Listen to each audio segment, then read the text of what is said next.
From ADT comes Trusted Neighbor, the new standard in home access. Through the ADT Plus app, easily grant and automate event-based or scheduled access for neighbors, friends, and helpers. Notify trusted individuals of events like alarms or packages, and set access windows for planned guests or even the dog walker without interrupting your day. Visit ADT.com. When every second counts, count on ADT. Requires ADT Complete Pro monitoring plan and compatible devices. Copyright 2025 ADT LLC. All rights reserved. I used to think buying foundation online was impossible. How am I supposed to find my shade when I can't even get it right in store? Then I discovered Il Maquillage. I took their AI-powered quiz to find my custom match, and wow, this foundation is literally my skin in a bottle. The undertone and coverage are spot on. It's so neutral and weightless. I can't even tell I'm wearing makeup. Plus, with Try Before You Buy, you can try your full size at home for 14 days. Take the Power Match quiz now at ilmaquillage.com/quiz. ILMAKIAGE.com/quiz. On average, you'll have to wait 31 days to see an OBGYN. And if you're dealing with an infection or outbreak, you know you need care fast. That's where Wisp comes in. Connect with a U.S. licensed provider online and pick up safe, effective treatment at your local pharmacy that same day. Plus, get birth control and more delivered in all 50 states. Take control with comprehensive sexual and reproductive care, all from your phone. Wisp. That's hellowisp.com. The waiting room can wait. Changing Times, the Allenwood Conversations. Sponsored by the Meadowlands Hotel in Tralee. When we talk about Saipan, 2002. Yeah. Not proud of anything that happened at that time. As a dressing room, we should have been stronger and not allowed it to go as far as it did. Then it kind of spiraled out of control in many ways. The one thing I do remember is everybody here was asleep when we were awake on the far side of the world. And so in the time difference, all sorts of things were getting misconstrued. Tell us about Italia 90, because that was for me, that was such an extraordinary epic. That was incredible, yeah. Qualifying, I remember we played Malta and we got there and there was almost a real giddy feeling in the country because fans had never been to a World Cup, players had never been to a World Cup, and now we were on the road, and it got very exciting in the build-up. And for me, I had to make sure I was on the plane to get in the squad. I was at Arsenal going nowhere when we qualified and trying hard to get away because I couldn't get a game for Arsenal. And Jack said to me, if you don't play, I can't bring you. So I pushed to get away from Arsenal for no other reason. I loved the club, but I had a tough 3 years there, and I wanted to go to the World Cup. And so I pushed and I got a move. Howard Kendall bought me in mid-March. So the World Cup was in the summer. So I had 9 games left at Man City to prove myself, and I scored in 5 of them, I think. So it went really well, and we had a really good run. But most importantly, the last game I think that mattered for me going to the World Cup, and Steve Staunton and Alan McLaughlin, God love him, was we played England B in Cork in a what they called a B international, and England had a crack team out, and we beat them. I think we beat them 4-1 or something like that. We trashed a really good English team, and we all then got to train up to meet up with the senior team who were playing the next day, and Jack met us, and Jack went, "Hey, now you've really you've put the fox among the pigeons," something like that. He said, well done, and this lot better know that yous are knocking on the door. So I knew then I have a chance, and I think we didn't play particularly well the next day either, which was also beneficial. But to you. and Alan, who came into the squad very late on, I don't know if, like Alan McLaughlin was a player. Poor Alan passed away way too young. But Alan's story was he played in that B game, but he didn't come out with the trip, with the squad. He wasn't named anywhere, and there's a lovely photograph of us heading off from Dublin Airport to the World Cup, and Gary Waddock is in it. Gary, who played with QPR at the time, is in the blazer. We're all heading off. We played a friendly against Turkey. Gary played 90 minutes. We played against Malta. He played, I think, 70 minutes. And we got to the airport in Rome. We then went from Rome to Sardinia, where we were picking our bags up, getting ready to go out onto the bus. Jack called Gary to one side, and we saw Gary remonstrating and crying. Oh no! And we thought something must have happened at home or what have you, but it turns out Jack was that ruthless. He's just dropped him. He dropped him, and when we got outside onto the bus, Alan McLaughlin was waiting there for us, and I thought, geez, and I was really, Steve Staunton and I were the only ones who knew Alan because he hadn't really been involved. And suddenly he was in the World Cup. And I forgot, when people say Jack was a great man, wasn't he lovely, and the people loved him. When he decided he wanted something, he was ruthless, as he would have done to Liam Brady, if you remember, in similar circumstances. So he had this ruthless streak to him. But that Alan was one of us then, and you just accept that. Feel sorry for Gary, and you try and get hold. There was no mobile phones then, so it was difficult sort of to convey how we all felt. But you just got on with it, and you were lucky you were part of it. And then I was lucky. The England game went okay, and we got a draw out of it. Kevin Sheedy got the equaliser, and will we we ever forget? Yeah, of course. And so the mood was good, and training was good. And then we played Egypt, which wasn't so good, you know. And I think that was probably the start of the Charlton-Dunphy feud almost, you know. And so the good thing about that game was he was so unimpressed by how the front players had played that he picked me for the third game, which was the big game against the Dutch. And so that was my first ever competitive start. So there's a picture of him walking around the pitch with me that I've seen where he has his hand around my shoulder and he's telling me what to do, you know, and a bit like what he said years later, you're not to run around like a headless chicken, right? That was one of his favourite sayings to me. But he was explaining to me where he wanted me to go and different and I went, am I playing then? And he went, have I not told you? Like, you know, and I went, no, nobody's told me. He went, I thought I told you. Yeah, you're playing, right? But that was his way of not having me in the hotel stewing for hours. Correct, yeah. You know, that I was out there now, put your boots on and go out and play. And obviously I scored. And to be honest with you, literally every time I was fit for the next 10 years, I started. And that was my first competitive start. So 1990 for me is a personal sort of milestone. It was huge. Watershed, a huge moment, exactly. A huge time. And Mick McCarthy often says that I never said a word when I came out on the trips since 86. I was 4 years as a sub, 4 years as a fringe player. And he said that I came into my own after that night against the Dutch. And he had me, you know, he's, I don't know if you ever saw it, but there was some filming done when Italy beat us eventually. And we're all around a pool all hours of the morning and I'm singing. Like that would never have happened. What were you singing? Oh, probably rebel songs again. When I look back, I have to admit that. But yeah, I came out of my shell in more ways than one. And Jack brought that out of me. It was a wonderful journey for the whole country. That was great, yeah. And coming back, the homecoming. Oh, the homecoming was incredible. Wasn't it wonderful? We knew it was pretty big, but we just weren't sure. Joe Hurley from U2 had sent videos out on any plane loads that were coming. So we were looking forward to going to dinner at night times, and on the screen, the old videos would come in. And I can remember walking down roundabout where I lived near, and that was incredible after one of the games. So there was all this thing, there was different stuff coming at us. So we kind of knew the effect we saw from the fans and what it meant at the matches. And anyway, all that aside, it really came home, I think, when we were flying back in. And the pilot said, everybody, I've got permission to fly in over Dublin. I want you all to look out the right side of the plane. And we obviously all just look out. And honestly, it was like ants all over the city centre. Green and white ants all building to meet us. I think 500,000 people turned out. Oh my God, and that's when, like, even now you think, that was when everybody, the hair went up in the neck and went, right, this is big, you know. And it was incredible. And everything about it, you know, just making our way into town on the bus. Had the big reception, College Green. College Green, It was pretty extraordinary. With Nelson Mandela that day? We did. He came in a few hours before us, and I think he later commented that he had never seen such a big crowd to welcome him. But they were all there with ole, ole, ole. You know? Well, ole, ole, ole was incredible. I had to make a choice that day with my kids. Where was I going to take them to? Because he was going to come. He was coming to the Mansion House. Right. You guys were in College Green. My kids had been Italia 90 bonkers. They weren't entirely happy with my choice of going to see Nelson Mandela in the Mansion House. Mad crowds. And my daughter, youngest daughter, who was then, 5, when Nelson Mandela came out, and I obviously had omitted to tell her that he was a very tall black man, and Paul McGrath, and suddenly the whole crowd took up the chant. I was mortified. Oh gosh, that was incredible. It coincided with that day, and I remember talking to Chris Hughton about it, and you know, Chris was saying, you know, Chris was the first black man to play for Ireland. And Chris was saying there's something in this, you know, that man comes to the country on the day we come home after the World Cup.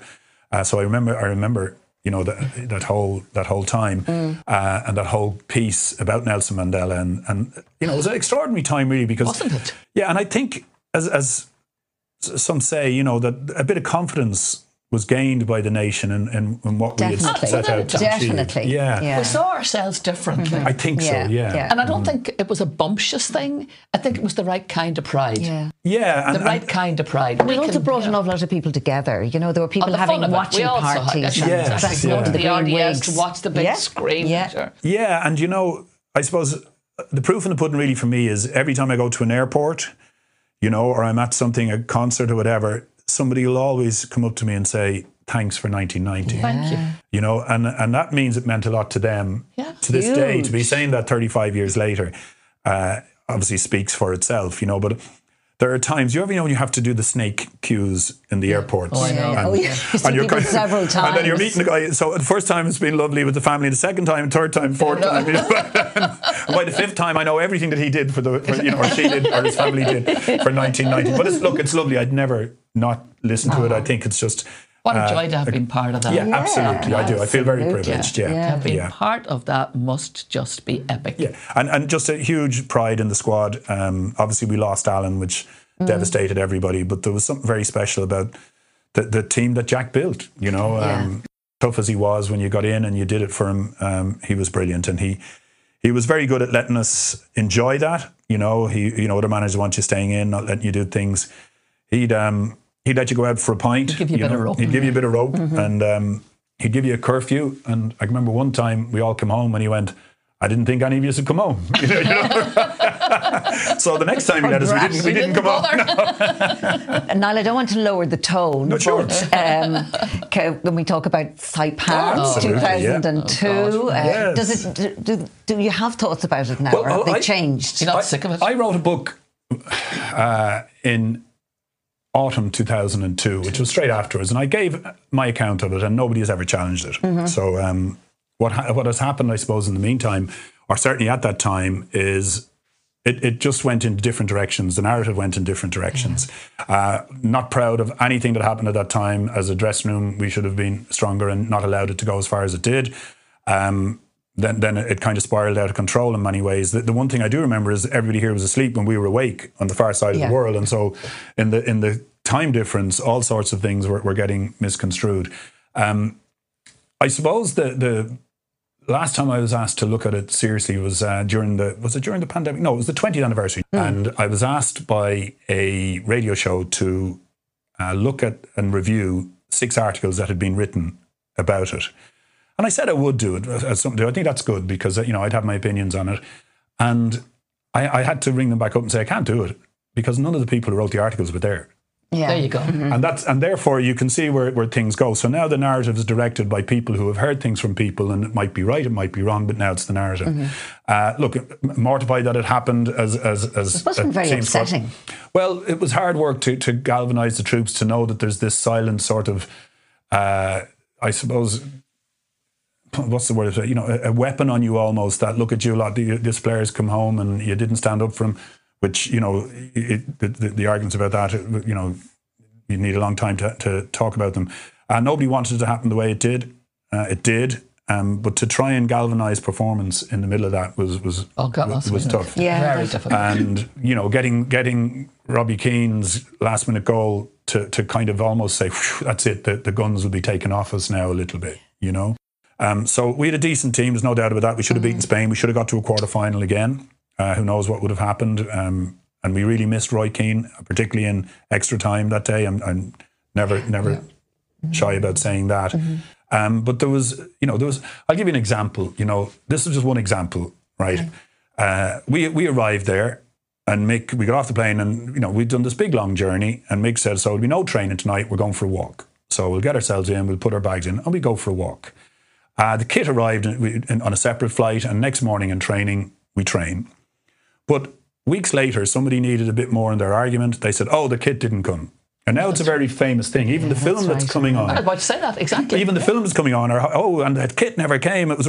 You see where that's jumped? Yeah, I know. And that just didn't happen at all. I know. And the historian in you, because you're an historian, the historian in you must be driven mad by the fake facts. Yeah, sometimes. Well, that's one in particular. When I saw that being advertised for the film, I thought, well, okay. But having said that, talking about history and letting facts in the way of a good story, the Michael Collins film, you know, talking about history, and how that elevated Collins into a place where, admittedly by the director, oh yes, we made some stuff up. And I know people just rely on that film for their view of Michael Collins. Yeah. Now, I'm not giving out about Michael Collins, I'm quite the opposite, an incredible man, but sometimes you've got to look deeper and put the pieces together. And if you can do that in your own mind, it doesn't matter what everyone's shouting.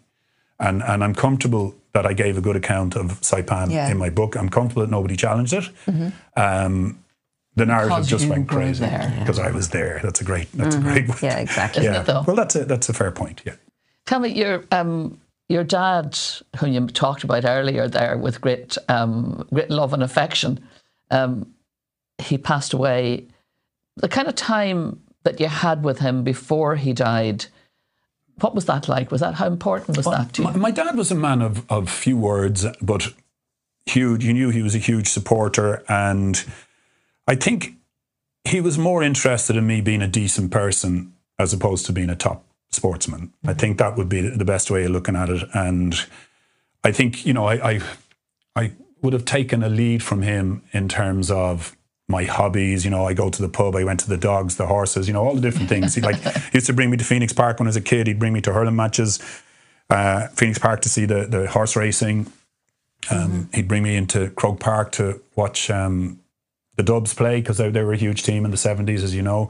And there was never any instruction. It was always just for me to soak it in. And he'd always go for a drink afterwards and meet people. He was a friendly man. And I always felt comfortable with him, even though we weren't an affectionate family. We didn't hug each other when you were going to the shops and stuff, and Gillian came along and started hugging everyone, and they're all going, what's going on here? But that's not to say we weren't as caring for each other. It was just we weren't really used to the whole hugging thing, And I can remember she hugged my dad, and my dad nearly froze, the first time.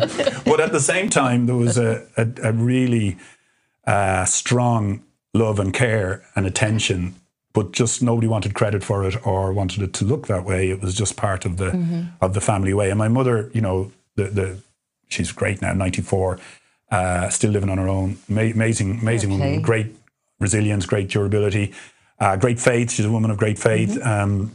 My mother, expected the same. They were equally matched. Now, they weren't strict disciplinarians. They just educated and expected us to give good accounts of ourselves. Now, did we at all times think the girls were great? I was the only boy. They spoilt me rotten, Like the girls still say, oh my God, when I look back, you had it so easy. They'd say, my mother would say things like, don't eat that, that's for your brother. They go, what? Why don't we get ice cream? So I was spoiled, there's no doubt about that. But in terms of my parents and how they reared us and what they expected of us, they showed us everything. And let us decide, but kind of in that decision making, expected us to do the right thing. They had standards. Yes, correct. Yeah. And I suppose it sounds like they walked it. They didn't just talk it. I mean, they walked the life, didn't they? Yeah, I think so. And I'll tell you now about my mother. So I often meet somebody who'll say, "Oh, your mother taught me in school." Right. So my mother's 94 now. And I'd go down and meet my mother and say, and I'd take their name and I'd take it in my phone to make sure I had the name, and I would say, such and such, I met them. Oh yeah, they were good. One of the girls was very bright, and she'd have the whole family now 50 years later, So there was a care and attention then about education, I suppose, and how important the teacher was in the community, because her first job was a prefab, and she had kids from 6 years of age to 10. She'd 72. She'd 72 kids class. In her first class of different ages. Yes. So imagine when the kicker was coming in, different classes, when the kicker was coming in and she's trying to make them all do the right thing, etc., and make sure that the kicker gives her a good mark going forward. I think it says a lot that at 23 years of age, that was tasked upon her. And the principal, who had the other class, which was just all sixth class, was the man earning twice as much. And then when my mother got married, in his wisdom, Eamon de Valera said she wasn't allowed to work. Marriage bar. So she had to go up work? Yeah, they had to go to England. And my father and my mother went to England when they got married, So she gave up all that.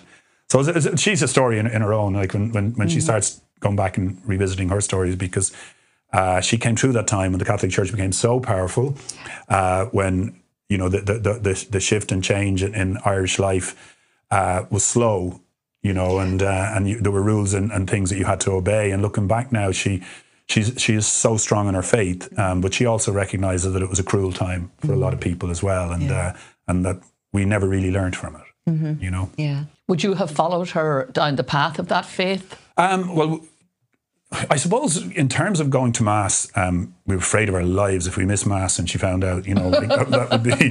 But my father never missed Mass, but he never told us to go to Mass. He, you know, he just did his thing. He never missed Mass. My mother never missed Mass. When I got to England, I went back, and as I said earlier, my education suffered. My faith probably suffered as well, you know. And then I started going to Mass on Sunday evenings because they had a club next to it where the drink was cheap and you could play 25. You know, the card game 25. Yeah, 25. And a lot of my friends used to do that. So Fringe benefits. Yeah, fringe benefits of going to Mass. Benefits. Yeah, that's exactly incentive. what it was. But I still would consider myself very much a Catholic, and I would defend. If somebody told me I couldn't be a Catholic, I would defend myself and make sure that I could. Would I be a good Catholic now and lead by example? No, I don't think so. I'm not. But I do believe there's something there, and it's just my laziness. And if I meet him and he said, you know, you were lazy, I'll kind of spike my organizer once. Yeah, but you made me like that. Like, you know. So I think there's responsibility. There's a conversation. I hope I get the better of it whenever it ever comes. You're in a happy place now, Niall, are you? Your daughter got married last summer. Yeah. The first father of the bride, yes? Yeah, that was great. And Jamie, who she married, is a wonderful guy, Kildare man. And we know him a long time. They were 9 years going out together, nearly 10 before they got married. So Aisling jokes that Jamie was slower than an iceberg. But having said that, they got to know each other, and it's great. And we love Jamie to bits. My son Mikey has headed off. He lives in Boston now, about an hour out of Boston. And he's 28. He's doing great, coming up 28 shortly. He's just so different to when he left, what he was like here. He's wearing sort of cowboy boots with jeans, listening to country music, and has bought his first car over there, which is a big truck with big wheels, you know. So we're told that's it. There's a kind of familiarity about this, and the big Tom and the Joe Dolan thing. Exactly. But he'd never have done that here, you know. And so he's. They say anyway. Somebody said to Gillian, we went over to see him there. And somebody said, "Oh, that's it. They buy the big truck, they never come home." You know, and Gillian's going, "Oh my God!" Like, you know. Likes the life. But he's having a great time there. He's playing Gaelic football for the Wolf Tones in Boston, and he has a job with a man from Kildare, Richie Meehan, who has a company there called Velico, and he gave Mikey a job which he loves. So all's good. Yeah. So we're happy. The nest is empty. But you're not really retired. No, you're not working really. away. No, we're fine. And Gillian's studying Gillian's studying away, and please God, now that'll all come to a nice conclusion for her in the summer. And I work with my daughter. My daughter's the boss straight away. Changing Times, the Allenwood Conversations. Sponsored by the Meadowlands Hotel in Tralee.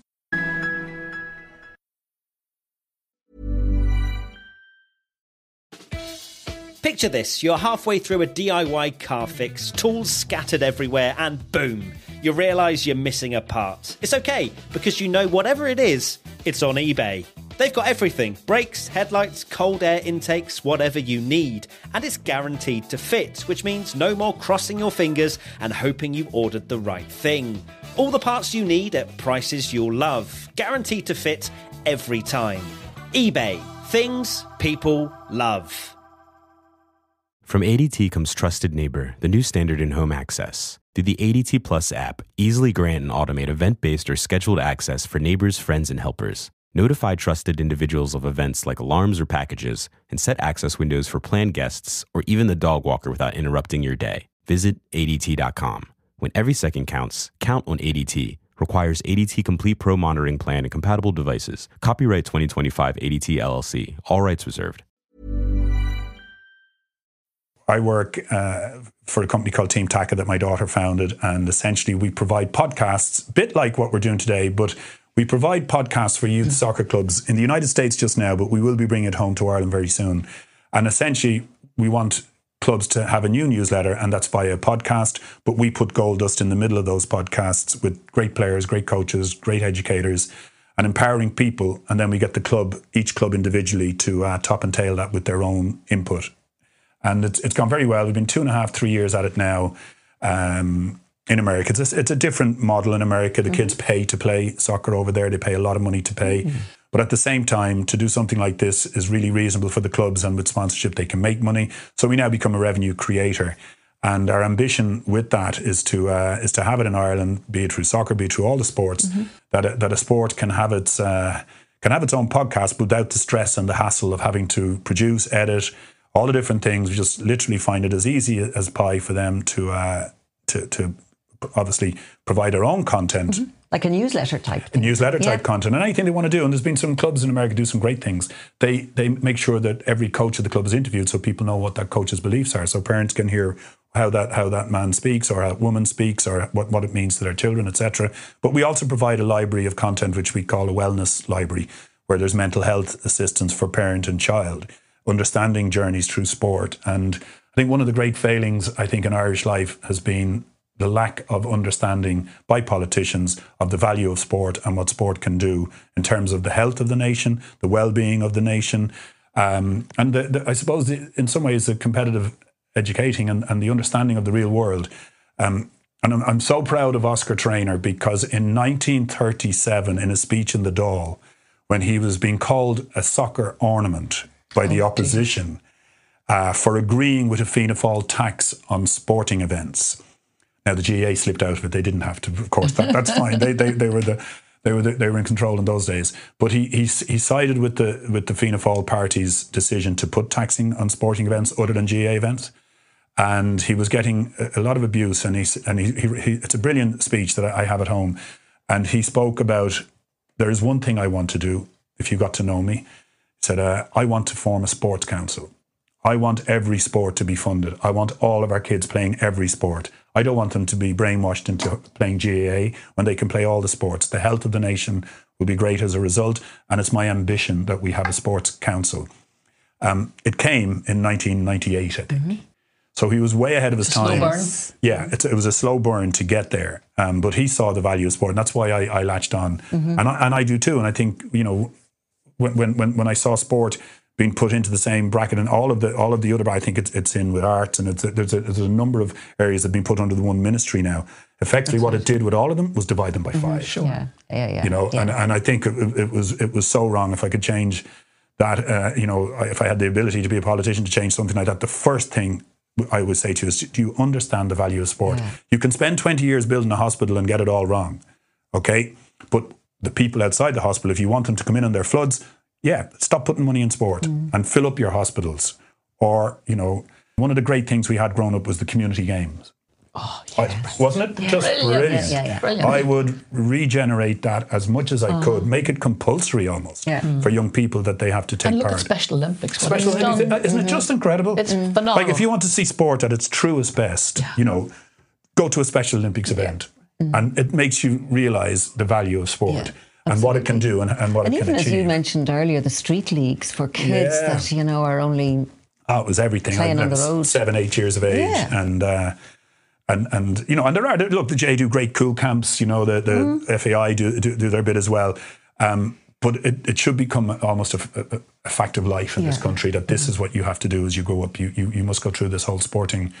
But, you know, some people don't like sport, and I understand that. But there's somewhere in there is that, you know, it was great there where dancing started to become big in the 90s. Yeah. Do you remember the movement and agility and getting people you want it to continue throughout a life, just like you and education. You don't. So many kids just drop. I know. Disappear. Disappear. They don't turn up after a certain age. Particularly with girls. Promotion. You know, the girls. Like, and I can remember Aisling. She was a fine Gaelic footballer, and we were really proud going to watch her. She played with Kildare under 14s. She played with Eadstown right up, and then she just hit an age. Do you know what? And we were like, you know, like, we'd love to have seen her go all the way through.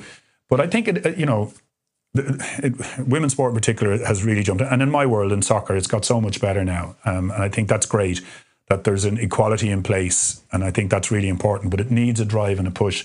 You know, it's funny, we come together as a group, the Italia 90, to help Cork City and their academy. So we're sort of helping out Cork City to raise some funds so that they can have as many boys and girls, elite boys and girls in Cork, coming through the system to see can they you know, become top players, can they reach the elite level. He was telling us It costs 400,000 as it stands now for that academy to work each year for boys and girls. That's a lot of money to find. His grant from government and FAI is 30. Yeah. Now, I just want to explain something, okay? That 30,000 out of 400,000 to try and find the best players. Two things. One, if you're in the pub saying, why are the Irish team so poor now? There's your answer. Okay, there's your answer right there. For 20 years, those academies, some of them didn't even exist, 30 grand at the most. Now, I'm going to now tell you about when I went to Sunderland, back to Sunderland in an administrative capacity in 2006, 2007, around that time. I asked the board for money to build a Category A academy, that it will be valuable to the club in years to come. And in fairness to the investors, they agreed. We spent 1.3 million. Now, that's a lot of money back then, a lot of money today. But I just want you to compare that to what's happening in Ireland today with the elite academies. That 1.3 million was invested. Now, it wasn't invested every year. That built some facilities as well. So the investment each year probably came down below the million mark. But it was there. Jordan Henderson became a Champions League winner, lifted the trophy for Liverpool. We sold him for 20 million. Too cheaply, maybe. Jordan Pickford. Wow. Went to Everton for 30 million. Like, if you invest, you get a return. Yeah, exactly. If you don't invest and you throw 30 grand at a 400,000 problem, which should be an 800,000, where they can capture more and do better and have full-time coaches and have an industry. It's crumbs. It's crumbs. But you know what? There is money there, and everybody laughs at me, but I'm telling you, betting and the betting levy that takes place, that provides horse racing with 100 million a year, fair play to them. They run a great business. They have 10,000 people in their industry, and greyhound racing. So they get about 18. Now, I'm delighted for them. They've managed to do that through betting, but people are betting on football every week, and we are not benefiting from it at all. And I've said this for many years now, that that government need to seriously consider how they disperse the gambling levy. Now, they get far more than the 118 million that I just spoke about. There's a bigger pot that just goes elsewhere. But if you're betting on football, football should really be the beneficiary. And I'm now getting a bit political myself. I've spoke that I want to see more sport. I want to see the community games back. But it's really about time that I think football people in this country, and GAA, they're betting in GAA matches as well, that we get part of that levy. And if we got part of that levy, those academies could build, and we could do what horse racing does. Horse racing has a wonderful industry here. 10,000 people employed. I think there was a survey done in all of those academies that I just spoke to you about. We have 9 full-time coaches in academies in Ireland. Okay, that's how it's been. Thin. It's thin. It's awful to even think about. It's a thin base, isn't it? And people go, oh, the FAI. The FAI are working on crumbs with many constituents fighting for their bit of the crumbs. Yeah. So there's never been the foresight to go further and higher. Really, to be able to say, look, you're going to get this investment back, particularly now the cost of health. Definitely. But I suppose it doesn't fit in the cycle of the problem with obesity. Obesity, absolutely correct, and it doesn't fit in the 4-year cycles between elections. Nobody wants to look 20 years ahead. I'm not going to win an election in 20 years, so I'm going to do the votes. And but now you're a great advocate for it and for the future generations, and for making it. Yeah, changes. I just hope that, and I go back to the fella in the pub. Jay's the Ireland team are brutal. They'll never be as good as your day. Of course they won't. Yeah. Because we were all like it is today in my time. The English clubs were slack. We were slack. And you played on the street and you found your way and you got there. But now those kids in Cork have to be better. To go all the way to elite level, they have to be better than more than just English, Irish, Scottish or Welsh people. They have to be better than all over the world. And if we're not investing in them to be better, and we're not putting a sort of a new approach into how that whole industry, the youth soccer industry in Ireland generates into something really positive. If we're not doing that, the man in the pub is going to be saying that forever. Yeah. Input and output. Correct. Isn't it? Can I ask you a question about something? One of the things that I've always been very proud of you as a person and how you represent, not just because you're a brilliant sportsman, but it's got something to do with what you said about your parents and your father wanting you the most important thing for him was that you'd be a decent person. Yeah. And one of the things that made me most proud of you had really only a tangential relationship to football, in the sense that when your testimonial was held back in 2002 and it generated a huge amount of money, it was almost 1.5 million. And you were the first footballer in the world to give every penny of that away to the charity that was a children's hospital. Why did you do that? Well, I didn't think I deserved a testimonial. I deserved a new contract from Sunderland, and they tried to palm me off with a game that the supporters would pay me, not them, because I'd done very well at Sunderland. But I was also hitting 35 years of age, and they don't give out contracts to players like that. But they wanted me to stay, and rather than give me a big wage that they would give to an asset, maybe a younger player, they wanted me to have a game. So I fought against that, and I fought for what I wanted. And when I got what I wanted, I then said to them, will you still give me the game? And they did, in fairness, and the FAI agreed to play in it, which I was obviously very happy about. Brendan Menton was in charge of the FAI then, and he brought the whole thing through, which was great. And the only thing was I wasn't ready for it, because it was announced there was a FAI leaks, and the FAI go hand in hand, and word got out that I was giving my game away. And we didn't even have a committee, and I didn't have tickets for sale. And so it got a lot of publicity. So we had to very quickly get the whole thing together, and I had some great help from people. I was born up in Crumlin, as I said, so Crumlin Hospital was a natural place. And because Sunderland, who I was playing with, that's where the game took place, there was something similar to Children's Hospital in Crumlin that we gave. So we split the money between those two. And we had there was a bit at the end. I think it was something like, if I'm correct, there was about 1.5 million. 700 went to one hospital, 700 to another. And we gave 100,000 to goal to build a shelter for sex workers in India. So that was, and education of children of sex workers. So that was interesting. So I remember, the year had come then, if you must remember, particularly in this country, the Celtic era was flying, the world was a different place. There had been testimonials where players for playing them were getting Rolex watches. So I gave them a letter from these kids of sex workers in India. But in fairness to the players, they all got it as soon, because the big thing was when you played in a testimonial, what we get for playing, So anyway, these guys got a letter thanking them and saying you have no idea of the difference that playing this game makes. So I was glad I did it. Now, Jack always said to me afterwards, you killed it for everybody else. I know. Follow that. Yeah, and you call that leadership. Well, maybe so, but it was good. And Tony Blair mentioning it in the House of Commons blew it up. Bertie followed suit here, and I'm always grateful for that. And you were rewarded for it, weren't you? Didn't you get it? They gave me an honorary MBE. Yeah, that's another story, And again, it was my mother who made me take that. I told you about listening to the Rebel records in the sort of on the couch when I was 14 years of age, and my wife and my mother, and also I met a man whose son had died in the Warrington bomb. And he went, until people like you make stands, because it was a difficult time. The Good Friday Agreement was, wavering, and it was the right thing to do to take it. I think I never received too much of a backlash for it. Having said that, I think I do want to mention Barclays Bank, because they got in touch to say, because we didn't know how to do more than just sell tickets for a match, right? How else could we make it work?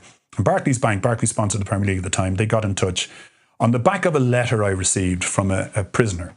Can I finish with this story? Yes, this sounds good. So he was a Sunderland fan who wrote to me after word had come out that I was having a game, and it was an astonishing letter, really. He said, I've messed up in my life. He said, I was a big Sunderland fan. I love what you do, how you play for the club. He said, I can't buy a ticket for the game, but if you could get me a non-attendance ticket, I can afford about £10. And I can send that to you. I get paid for little odd jobs here in the prison. So I wrote back to him and said, thanks very much. That's really kind of you. I'll get you something, right? Then I happened to meet the guy in Barclays who was from Sunderland, who was on the board of Barclays. And he went, why don't we set up a call centre? Because that's what you had to do in those days. There was no internet. And why don't we set up a call centre and people can ring in and buy a non-attendance ticket, and we'll sell them a lovely commemorative non-attendance ticket and a match programme. And I can remember all the girls at the ticket office volunteered to pack all the envelopes and put the tickets in. And there was no other way of doing it other than writing the names and addresses for all of them. And we sold 35,000 of them. Whoa. So that was huge, Massive. And that really made it worthwhile. And so, when you look when I look back at that time, to think that, yes, we had another 35,000 came to the game, but we had another 35,000 that went to the trouble of joining. So in theory, we'd 70,000 people contributed to the game. And it all came about because of a guy in prison. So great things can happen in the deepest, darkest of places, and we should. We'll have another podcast about how prison could be doing more than just than just stacking people in there.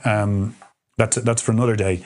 But that was the best kick I got out of that was, a man supposedly a renegade to society came up with something that both hospitals obviously availed of, and there you go. Well, he found his mark in you. That's what leadership is.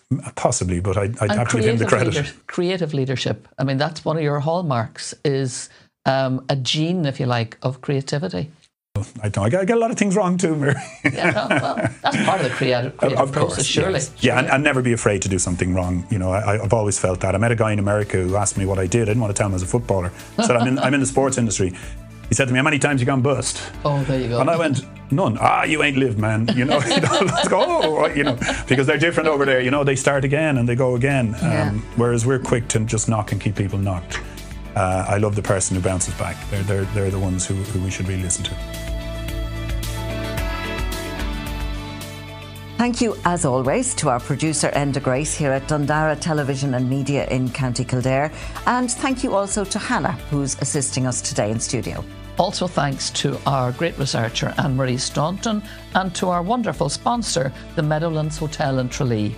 Don't forget to subscribe, to comment and to rate Changing Times wherever you get your podcasts. So from all of us here in Allenwood, County Kildare, slán slán.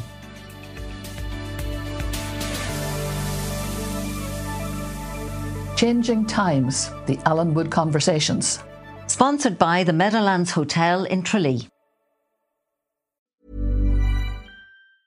This tax season at Boost Mobile, when you buy 6 months on our best unlimited plans, we will give you the next 6 months for free. Plus, enter to win up to $10,000 and double your tax refund. Your refund, your rules. Requires upfront payment. Taxes and fees extra. Terms and exclusions apply. Visit boostmobile.com for full offer terms and sweeps details.